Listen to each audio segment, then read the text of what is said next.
Hey there everybody, Phil here for AndroidCentral.com, and here it is, the HTC One, aka the M7. Quick hardware walkthrough. So you've got a 4.7-inch Super LCD display, not 5 inches, not 4 inches. It's pretty big, right? Down here on the bottom you got a back button and a home button, and that's it. The HTC logo does nothing. Tap it all you want, you're going to do anything. The home button does have dual functions, so you can hold it down to bring up Google Now, so that's important to know. What else? Dual stereo speakers. They're calling it Boom Sound, which is kind of a goofy name, but it sounds really good. You're kind of going to have to wait till you get it into a nice quiet room where we're at's not doing it. But dual stereo speakers. There is a little notification light up here on the top. Front-facing camera. It's a wide-angle camera like they had on the DNA. So the design of this thing is not unlike the DNA. It's got the same sort of, we've talked about this I don't know how many times. You've got the display, and then in the middle is the battery, and then toward the posterior you have the PCB, the circuit board, so that lets you get this really cool teardrop effect. Now you see these white lines.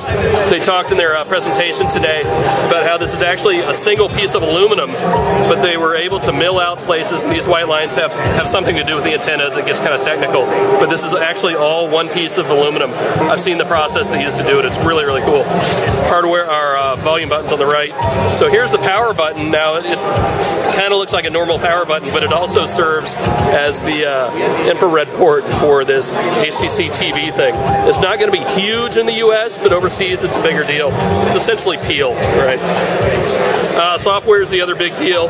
So here you see the blink feed screen, and this is just one part of the home screen experience, right? It's kind of what they're pushing because it's new and it's really cool, and it looks kind of like Flipboard without the flipping. And the idea is, hey, I got a couple minutes, I'm on the train, I'm on the bus or whatever, I want to see what's going on. So you can add feeds to here. Actually, you can't add feeds yet, you can't add your own, but there's a selection of feeds that you can choose from. And then you tap it, and you read, and you see how smooth everything is. This is all powered by a Qualcomm S600 processor. It's 2 gigabytes of RAM. It's really, really nice stuff. And I can't stress, again, how beautiful this LCD3 display is. So that's one home screen experience. You swipe over, and then you get what you would consider to be a normal Android home screen experience, right? So don't freak out at the blink feed thing. You can still use the traditional thing. And it should be sticky. Let me make sure it works. So you turn it off, and it should open right back up to the home screen experience. So if you don't want to use blink feed, you don't have to, right?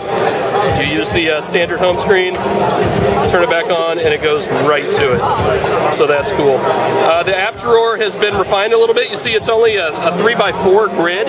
It's very, very simple, and they're doing that on purpose. You can still add folders and things like that to it, but it's a really simplified app experience. You can tell the different font that HTC is using in Sense 5.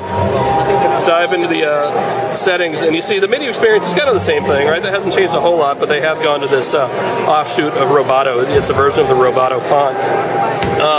What else? NFC is on here, no wireless charging. It's a metal phone, right? What are you going to do? It is running Android 4.1.2 and not 4.2. I tell you, I'm not going to have a huge deal about that yet, although you are going to miss something like dash clock widget, right? But otherwise, it'll get an update eventually, I assume, but not a huge deal. What else? There's your app screen again, so you can scroll around. The idea is all the carrier stuff is going to be tucked into folders here. So it's really simple, and there are different sorting options like usual. The camera, of course, is the big deal. Again, a total of 4 megapixels, but really, I shouldn't even say that number out loud because we're talking ultra pixels here. 2 micron pixel size on the sensor, which is friggin' huge. There's no better way, see I keep hitting the HTC button, there's no better way to describe it. So with the camera, you have these things called Zoes. Let's see if I can get my fingers out of the way. There we go. So if you hit the Zoe button, it will record a few seconds of these people doing their thing, which is why they're here doing their things. Let's see if we can find them in the gallery.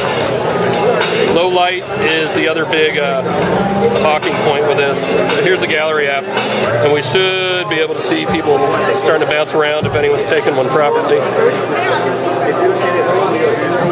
There we go. So what you're going to see, yes, go away.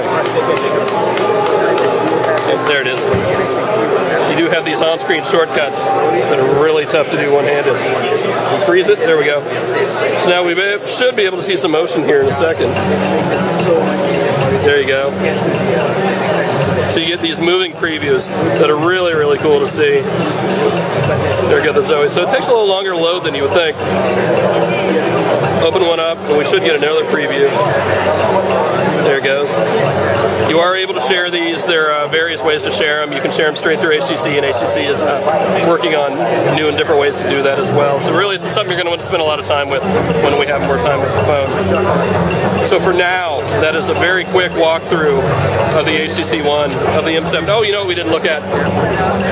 The lock screen. So you do still have app shortcuts. You should still be able to customize those. You have the weather is on here as well. You see that's how you unlock. And also you customize it to put notifications on there for missed calls, text messages, things like that. Kind of standard stuff. A really good feeling phone. Can't wait to get a little more time with it. The camera thing's going to take some getting used to. The buttons are going to take some getting used to. But a really nice phone. I like it a lot. So that's it. See you later. Hey everybody, it's Phil from Android Central, and if you want to help out the site and look good, go get the best damn Android t-shirt anywhere from shopandroid.com.